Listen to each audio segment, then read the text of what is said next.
നാട്ടിൽ നിന്ന് ചില ആളുകൾ എന്തു ചെയ്യും, അവിടെ ഒരു വിളവ് പ്രയോഗിക്കുകയാണ് എന്ന് പറഞ്ഞാൽ ഒരു സൂത്രം പ്രയോഗിച്ചിട്ട് ആൾക്കാരോട് പറയും, നമ്മൾ എന്ത് ചെയ്യാണ്, നമ്മൾക്ക് അറിവില്ലാത്ത ഹജ്ജ് ചെയ്യാനൊരു വഴിയുണ്ട്. അതെന്താ, നമ്മൾ ഉംറയൊക്കെ കഴിഞ്ഞാൽ പിന്നെ എന്ത് ചെയ്യുക, നമ്മൾ ഹജ്ജിനോടനുബന്ധിച്ച് ഇവിടുന്ന് എവിടേക്കാണ് പോവുക, നമ്മൾ ത്വായിഫിൽക്കോ അല്ലെങ്കിൽ മദീനത്തുക്കോ ഒക്കെയാണ് പോവുക. പിന്നെ ഹജ്ജിൻ്റെ സമയമാകുമ്പോൾ മദീനത്തുനിന്നോ അല്ലെങ്കിൽ ത്വായിഫിൽ നിന്ന് അവിടെ നിന്നിട്ട് വരുന്ന അവിടെയുള്ള മീഖാത്തുനിന്നോ ഒക്കെ ഇഹ്റാം ചെയ്ത് നമ്മൾ ഹജ്ജിന് മാത്രമായിട്ട് അവിടുന്ന് ഇഹ്റാം ചെയ്തിന് പോരുമ്പോൾ, അപ്പോൾ ഒറ്റക്ക് ഹജ്ജിന് വേണ്ടി മാത്രമായിട്ട് ഇഹ്റാം ചെയ്തു പോരുന്നവർക്ക് അറിവില്ലല്ലോ. അപ്പം നമുക്കും അറക്കണ്ട. ഈ വിധത്തിൽ റഹ്മാനായ റബ്ബിന് വേണ്ടി അവൻ്റെ പ്രത്യേകമായ തൗഫീക്ക് അവൻ കൽപ്പിച്ച, മാത്രല്ല ഹജ്ജ് എന്ന് പറഞ്ഞാൽ അള്ളാഹുവിൻ്റെ റസൂൽ പറഞ്ഞത് തന്നെ എന്താണ്, അൽ ഹജ്ജു വസ്സജ്ജു എന്നാണ്. നോക്കൂ നിങ്ങൾ ആ പദപ്രയോഗം. ഹജ്ജ് എന്ന് പറഞ്ഞാൽ തന്നെ അൽ ഹജ്ജു വസ്സജ്ജു എന്നാണ്. ഹജ്ജ് എന്ന് പറഞ്ഞാൽ ശബ്ദമുയർത്തലാണ്, തെൽബിയത്തുകളും ദിക്റുകളും ഒക്കെ കൊണ്ട് ശബ്ദമുയർത്തൽ. അതേപോലെ തന്നെ വസ്സജ്ജു, സജ്ജു എന്ന് പറഞ്ഞാൽ അറിവ് നടത്തലാണ്, രക്തം ഒലിപ്പിക്കലാണ്. ആലോചിച്ച് നോക്കൂ നിങ്ങൾ.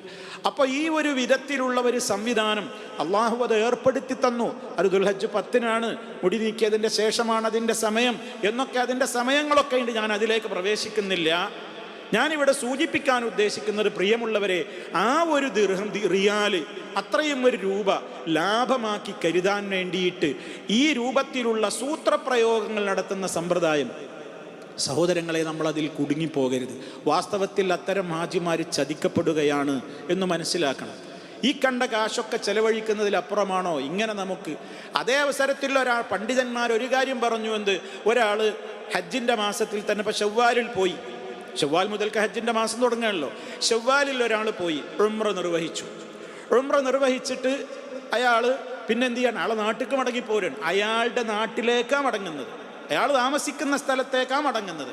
പിന്നെ അയാൾ എന്ത് ചെയ്യണം, അവിടുന്ന് വീണ്ടും മക്കയിലേക്ക് പുറപ്പെട്ട് അയാൾ ഹജ്ജിന് വേണ്ടി മാത്രം ആ സമയത്തേക്ക് ദുൽഹജ്ജ് 8-ന് പോവുകയാണെങ്കിൽ അയാൾക്ക് അത് അറിവ് വേണ്ടതില്ല.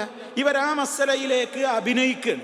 നമ്മളെ നാട്ടിൽ നിന്ന് പോയ ഇന്ത്യക്കാർ, കേരളക്കാരായ ആളുകൾ, അല്ലെങ്കിൽ ഇമാറാത്തിൽ നിന്ന് പോയ ആളുകൾ, അങ്ങനെയുള്ള ആളുകളോട് പറയാണ്, നിങ്ങൾ ഉംറയൊക്കെ കഴിഞ്ഞിട്ട് ഇനി നമ്മളിപ്പോൾ ഇവിടുന്ന് പോവുകയാണ്, അപ്പോൾ നമ്മൾ ഇവിടെ മുടുകയാണ്. അവരാണ് നാട്ടിലേക്കാണോ വരുന്നത്?